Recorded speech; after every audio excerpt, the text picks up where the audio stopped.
महापालिकांच्या निवडणुका घोषित व्हायच्या असल्या तरी भाजप मात्र कामाला लागली आहे।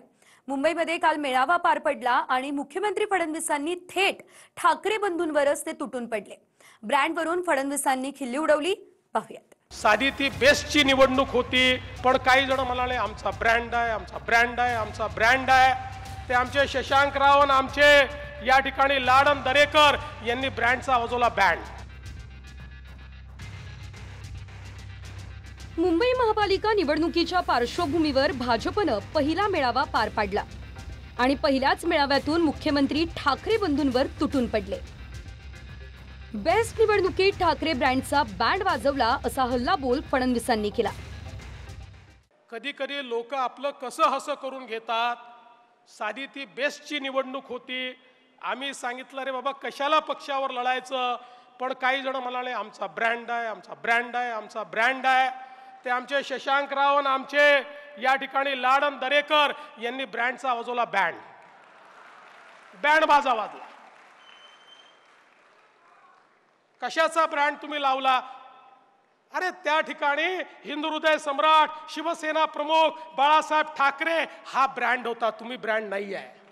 आता तुमच्याकडे आला तर ब्रँड, तुमच्याकडे नसला तर ब्रँड नाही। या ब्रँडवर तुम्ही 14लाही सत्तेत बसलेले आहात। राज ठाकरे साहेबांच्या घरी सुद्धा तुम्ही किती चक्रा मारल्या, त्यांनी तुमच्याकडे आलेले होते। त्यावेळेस राजसाहेब चांगले होते, आता ते उद्धव साहेबांकडे गेल्यावर आता ब्रँड बदलतात। बाळासाहेब तर ब्रँड आहेतच। महाराष्ट्रातल्या लोकांना आणि मराठी माणसाला आणि इतर भाषिकांनी ठाकरे काय त्याची पूर्ण कल्पना आहे। त्याची देवेंद्र फडणवीस साहेबांनी आम्हाला सर्टिफिकेट देण्याची गरज नाही आणि ते येणाऱ्या काळामध्ये लवकरच कळेल मुख्यमंत्र्यांना। काय नाही तर ठाकरे बँडवर नसता तो वारंवार भेटी घेण्याचं कारण पण लागलं नसतं आणि चर्चा करायची आवश्यकता पण नव्हती। जानेवारीच्या आत निवडणुका घेण्याचे आदेश सुप्रीम कोर्टाने दिले, त्यामुळे लवकरच महापालिकेच्या निवडणुकीची घोषणा होईल। पण मुंबईत महायुतीचाच भगवा फडकेन असा दावा मुख्यमंत्र्यांनी केलाय। इथे जेवढे माध्यम प्रतिनिधी आहेत त्यांनी माझं म्हणणं लिहून घ्यावं, ते शूट देखील करून घ्यावं, त्याच्या क्लिप साठवून ठेवाव्यात। काहीही झालं तरी मुंबईमध्ये महायुतीचा भगवा झेंडा लागल्याशिवाय राहणार नाही। महायुतीचा महापौर हा बसवल्याशिवाय आता भारतीय जनता पक्षाचा कार्यकर्ता हा घरी जाणार नाही। त्यांच्या पक्षाला मोटिवेट करण्यासाठी आणि स्वतः राज्याचे मुख्यमंत्री असल्यामुळे आणि त्यांच्या पक्षाच्या लोकांना जे सांगितलंय, जनता ठरवते, आम्ही पण ठरवतोय काय करायचं। मुंबई महापालिका निवडणुकीचा मुद्दा कोरोनातला भ्रष्टाचार असेल याची चुणूक मुख्यमंत्र्यांनी दाखवून दिली। नातेवाईकांना कंत्राट देऊन मुंबईकर मारले हे कफनचोर आहेत असं म्हणत फडणवीसांनी उद्धव ठाकरेंवर थेट निशाणा साधला।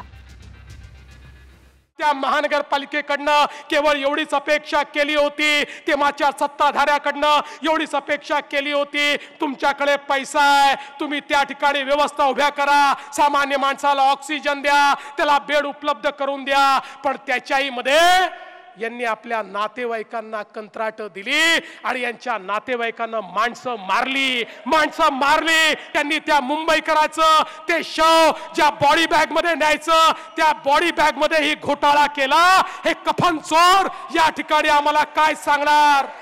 हे कफन चोर ज्याने कफन मध्ये चोरी केली, हे कफन चोर कोणच्या तोंडानं मुंबईकरांपुढे येत आहेत हा माझा सवाल आहे।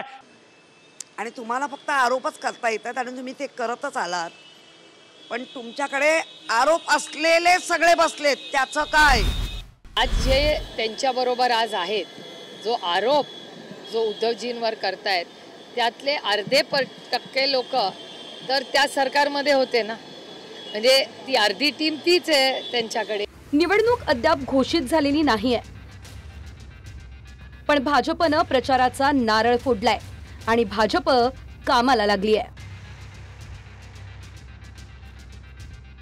Bureau report, TV9 Marathi.